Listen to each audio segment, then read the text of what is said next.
Halo, jumpa lagi di saluran YouTube kami, Virtual Lovers, saluran yang menyajikan berita-berita terbaru serta cerita menarik lainnya seputar seni, budaya, dan sejarah. Bagaimana kabarnya Sobat Lovers pada sore hari ini? Kami harap semuanya selalu diberikan kesehatan dan juga dilancarkan segala urusannya. Senang sekali pada kesempatan kali ini kami dapat kembali hadir dan dapat kembali menyapa Sobat Lovers semuanya. Yang mana pada sore hari ini kami ingin mengajak Sobat Lovers untuk berjalan-jalan di sekitar kawasan Ubud sembari kita lihat bagaimana kondisi terbaru yang ada di sekitar kawasan ini ya. Jadi pastikan untuk tetap mengikuti perjalanan kami hingga akhir nanti ya, agar tidak ketinggalan cerita-cerita menarik yang akan kami sampaikan dan juga informasi-informasi terbaru yang akan kami bagikan tentunya. Kembali dapat kita saksikan ya, situasi lalu lintas pada sore hari ini cukup ramai. Aktivitas dari para masyarakat, wisatawan, dan juga lalu lintas kendaraan roda 2 maupun roda 4 cukup ramai di sekitar kawasan wisata Ubud Bali. Setelah beberapa hari yang lalu sempat diguyur hujan, kini cuaca telah kembali normal ya. Kembali normal dengan cuaca yang cerah. Seperti yang kita ketahui, cuaca merupakan keadaan udara dalam periode tertentu. Iklim adalah suhu rata-rata udara di daerah yang lebih luas dan jangka waktu yang lama. Ilmu yang mempelajari tentang cuaca yaitu meteorologi, sementara ilmu yang mempelajari iklim disebut klimatologi. Ada berbagai macam kondisi cuaca seperti cuaca berawan, dingin, berangin, dan hujan ya. Kondisi cuaca pun mempengaruhi kegiatan manusia. Seperti halnya para petani menanam padi ketika musim hujan dan nelayan melaut ketika cuaca cerah. Cuaca cerah adalah sinar matahari yang menerangi bumi, udara terasa hangat dan langit terlihat terang.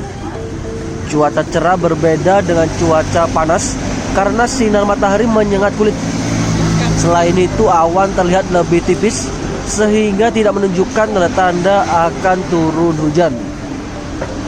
Bahkan banyak para ilmuwan pun menganggap cuaca cerah di mana sinar matahari memancarkan sinar dan langit terlihat terang. Meski matahari bersinar terang, tetapi udara terasa hangat dan langit hanya sedikit. Cuaca pun dapat diartikan sebagai keadaan atmosfer di suatu tempat, yang mana cuaca berhubungan dengan kelembapan sinar matahari, angin, hujan, dan suhu panas. Banyak orang pun menganggap cuaca cerah tidak berawan dan sinar matahari menghangatkan. Tetapi cuaca cerah tidak berarti suhu hangat ya. Suhu dingin bisa hadir ketika hari-hari cerah. Ketika hari berawan, sinar matahari dapat terhalang ke permukaan bumi. Namun, hari berawan ini dapat memerangkap panas di permukaan tanah. BMKG pun menggunakan alat untuk menganalisis perakiraan cuaca. Cara melihat perakiraan cuaca mengamati keadaan angin. Perakiraan cuaca bisa berbeda antar daerah satu sama lainnya.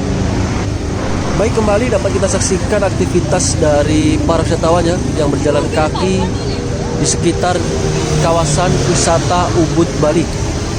Mereka berjalan di sepanjang trotoar yang ada di kawasan ini. Mayoritas seperti biasanya wisatawan mancanegara ya. Memang sangat populer sekali wisatawan mancanegara yang berjalan kaki di Pulau Dewata Bali ya. Bahkan beberapa waktu yang lalu kami juga sempat bercerita, terdapat seorang wisatawan yang rela berjalan kaki puluhan kilometer hanya ingin mengeksplor keindahan yang ada di Pulau Dewata Bali ini. Tentu sangat luar biasa sekali, macam-macam cerita-cerita menarik dari para wisatawan yang datang ke Bali ya. Baik, kembali dapat kita saksikan situasi lalu lintas yang semakin padat ya, semakin padat merayap. Memang akhir-akhir ini di musim liburan beberapa akses jalan menuju objek wisata di Bali seringkali macet bahkan saat akhir pekan. Kemacetan panjang terlihat di berbagai ruas jalan yang ada di Bali. terutama yang menuju ke arah tempat-tempat wisata. Bahkan jika kami perhatikan di beberapa media, tidak hanya wisatawan mancanegara, bus-bus atau mobil-mobil pariwisata dari luar Pulau Bali pun terlihat memadati ruas jalan yang ada di sekitar Pulau Dewata Bali. Kendaraan pun berjalan merayap. Kemudian jika kami perhatikan di berbagai tempat atau berbagai jalan yang ada di sekitar Pantai Kuta pun juga turut macet, terutama pada sore hari ya, karena membludaknya wisatawan domestik dan mancanegara yang ingin menikmati indahnya panorama pantai menjelang matahari terbenam. Di sisi lain, kemacetan yang terjadi di Bali pun memang perlu diakui karena meningkatnya volume kendaraan baik roda 2 maupun roda 4. Menanggapi hal ini pun Gubernur Bali Wayan Koster turut bersuara ya, melihat kemacetan yang semakin tinggi di kawasan Pulau Dewata Bali. Gubernur Bali Wayan Koster baru-baru ini mengungkapkan bahwasanya beliau memprioritaskan pembangunan mode transportasi lintas raya terpadu atau LRT di 3 wilayah. Rencana pembangunan ada di wilayah yang tingkat kemacetannya cukup tinggi.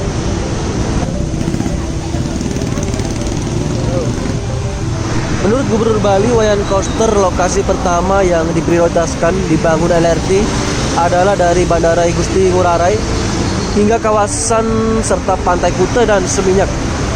Setelah itu, Gubernur Bali Wayan Koster mengatakan pembangunan LRT di wilayah Bali akan berlanjutkan hingga ke daerah Canggu dan Sanur, kemudian berlanjut sampai ke pusat kebudayaan Bali di Kelungkung dan Ubud. Menurut Gubernur Bali Wayan Koster, daerah-daerah wisata tersebut memang sangat-sangat padat. Tentunya sudah tidak bisa diatasi dengan transportasi yang konvensional. Jadi karena hal itulah Pemda DKI bersama dengan Provinsi Bali sepakat dan memberikan bantuan secara pengalamannya terkait dengan proses MRT, LRT atau kendaraan massal yang berbasis kereta ya.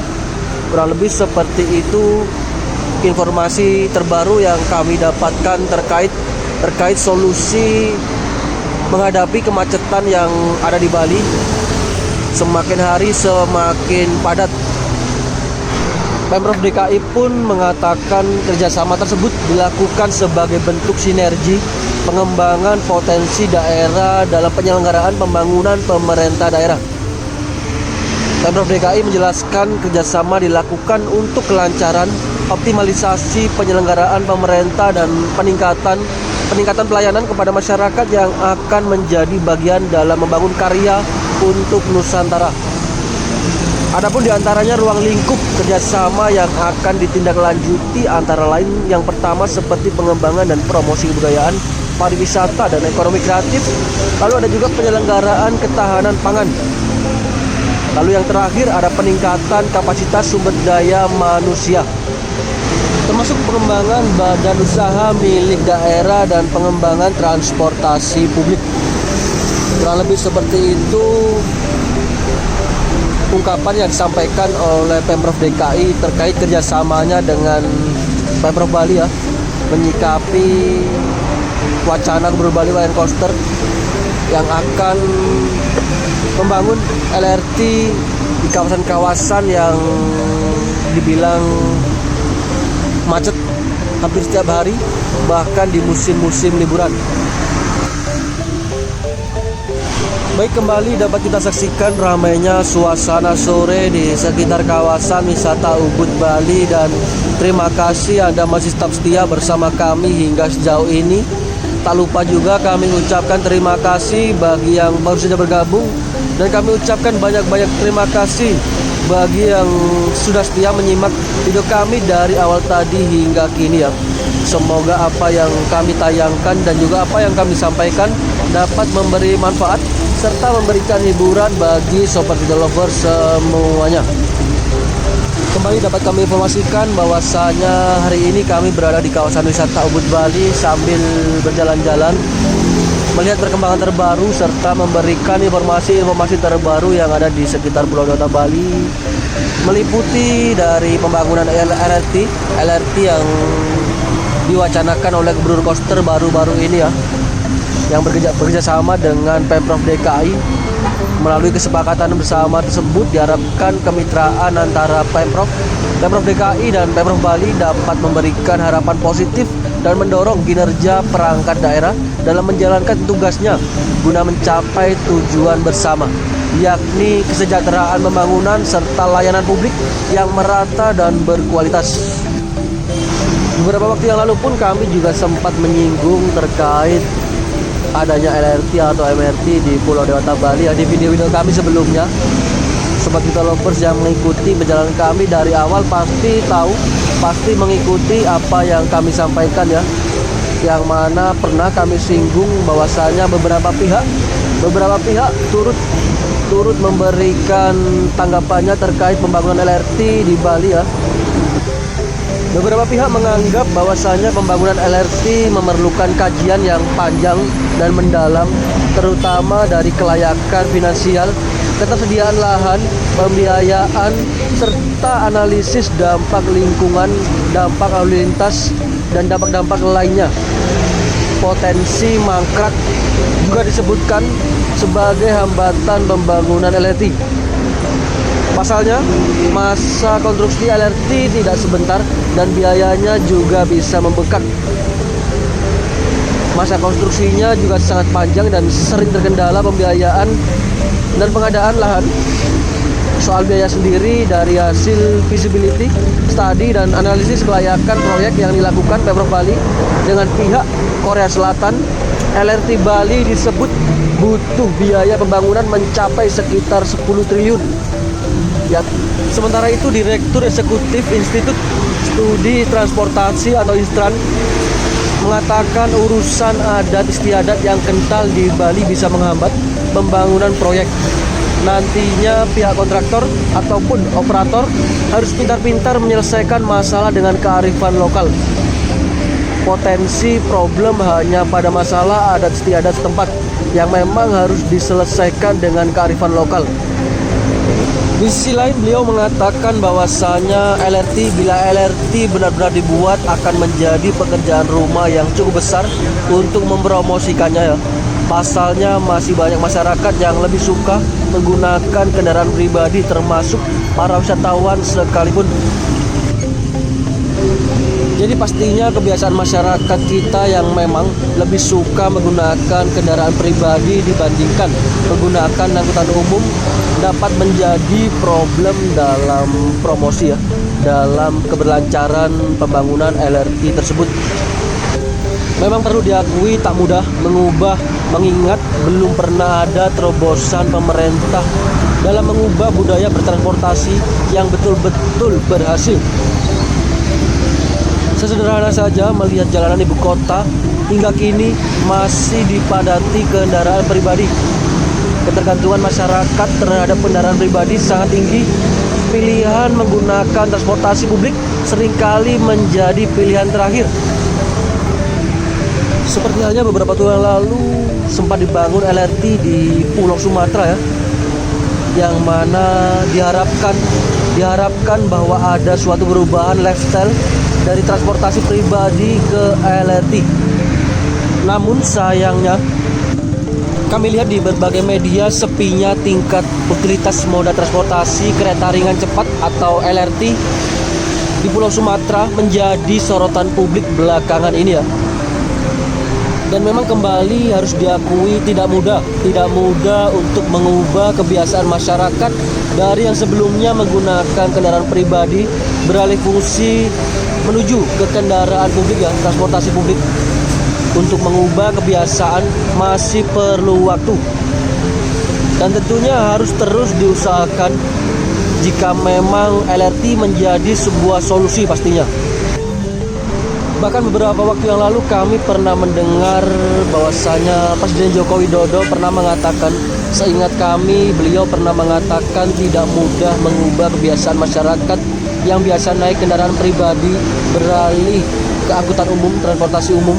Menurutnya hal tersebut membutuhkan waktu yang cukup lama, kurang lebih memerlukan waktu 7 tahun untuk mengubah pengendara pribadi beralih ke LRT. Jadi apapun yang diupayakan oleh pemerintah setempat ataupun pemerintah pusat untuk menanggulangi, mengatasi segala problema yang ada di Indonesia ya, khususnya di Bali, semoga dapat mendapatkan solusi-solusi yang terbaik. Kami harap seperti itu. Dan kembali kita saksikan, kali ini kami sedang berada tepat di Puri Ubud atau di depan dari pasar tematik Ubud ya. Masih tetap sama, cukup ramai aktivitas dari para wisatawan maupun masyarakat yang beraktivitas di sekitar kawasan wisata Ubud Bali. Demikian video kami pada sore hari ini ya. Semoga apa yang kami tayangkan dan juga apa yang kami sampaikan pada sore hari ini dapat memberi manfaat serta memberikan hiburan bagi sobat virtual lovers semuanya. Kami mewakili dari tim virtual lovers pamit undur diri terlebih dahulu. Kita jumpa lagi di video kami berikutnya. Selamat beraktivitas dan selamat beristirahat.